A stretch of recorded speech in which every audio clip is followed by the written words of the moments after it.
Covering news where you live. This is 5 News.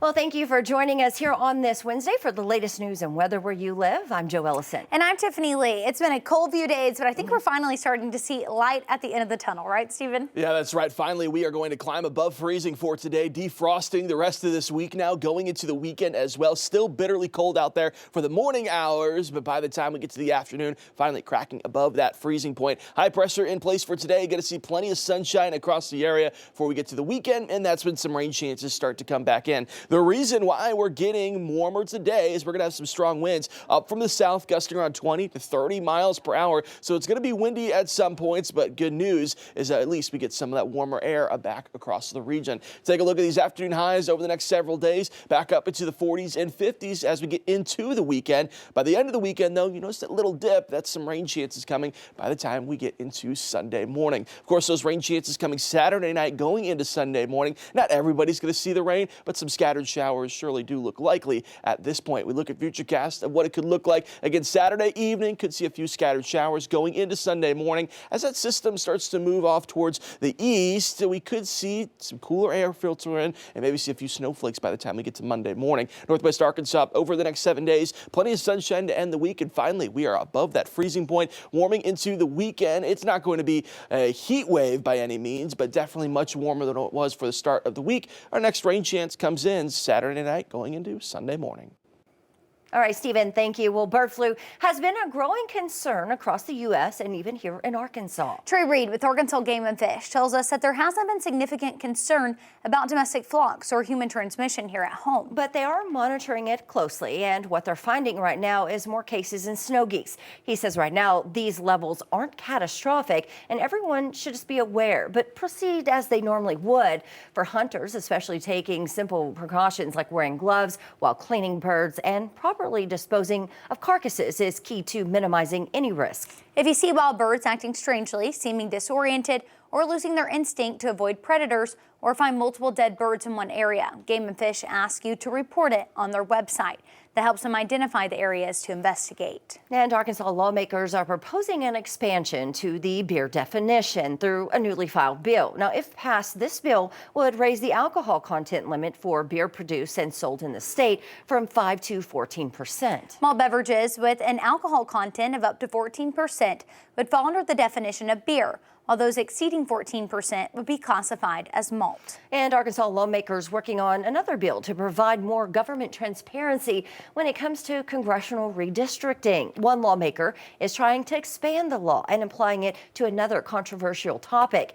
It's a scenario that's played out before where lawsuits were filed against lawmakers over redistricting. At the State Agencies and Governmental Affairs Committee meeting on Tuesday, State Senator Brian King presented Senate Bill 12. He says the goal is to create more transparency. He also says that the bill allows the community and lawmakers to file FOIA requests with the government of apportionment.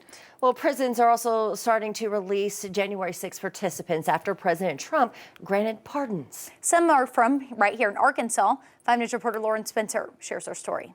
The Federal Bureau of Prisons says Richard Barnett from Gravette was released on Monday night after President Trump pardoned him. A federal judge called him the face of January 6th, referring to the photo of him with his legs propped up on Nancy Pelosi's desk. He was found guilty and sentenced to 4.5 years in prison. David Michael Camden of Taneytown pleaded guilty to assaulting, resisting of impeding officers. He was sentenced to a year in prison, followed by a year of supervised release. Documents say Camden was seen on surveillance cameras deploying a fire extinguisher towards a line of police officers and waving a 3%ers flag, which court documents call an American far-right anti-government militia. Camden's attorney confirmed his client was included in President Trump's pardon. Last month, Nathan Hughes from Bentonville was sentenced to 25 months in prison, 3 years of supervised release, and a $5,000 fine after pleading guilty to his role in the January 6th attack. We talked to him on Tuesday evening. He says he was pardoned by President Trump, which means he will not serve any part of his sentence. It was a weight lifted off. It was the feeling that, justice was served. Hughes pleaded guilty to 2 felony offenses and a misdemeanor. The U.S. Attorney's Office says he, quote, used his elbow to strike that police officer before striking the officer twice with his fist. Our plan was, going into trial to, hey, we got to plead guilty because the prosecutor wanted me to plead guilty to assaulting a police officer, and I wholeheartedly did not do that, right? So, going in there, I'm like, I'm fully prepared to go to prison if Trump loses. But I went in with the intention that, hey, I think Trump's going to win. I'm going to plead guilty and accept responsibility for my actions, and luckily Trump won. The FBI says Hughes was seen in security footage pushing against Capitol Police, removing their riot shields and passing them back to other rioters. We asked Hughes if he has any regrets. I accept responsibility for it, and I'm proud of it. I'm glad that I was there. I would go there again tomorrow.